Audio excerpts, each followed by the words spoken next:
તમારું નામ શું? પલક. હે? પલકબેન. કેટલા વર્ષના તમે? 35. અચ્છા 35 વર્ષ. મેરેજ થઈ ગયા હે? હા. અચ્છા. બાળકો?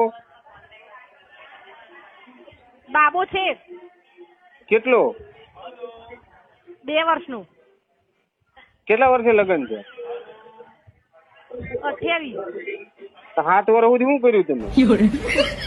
અરે સર તમારે લેવાનું છે પંપ?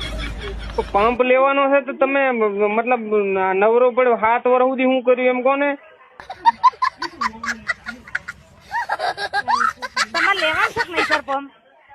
પણ તમે અમારી પર્સનલ માહિતી તમને ના આપી શકીએ સર. અમારું કંપની છે. તકલીફ જ આ છે, હિન્દુસ્તાનની તકલીફ આ છે, કસ્ટમરની પર્સનલ માહિતી ઠોકી બેહાડીને લઈ લો અને ભડખડ ગામમાં આખો પંપ મોકલી દો, હેડ પંપ.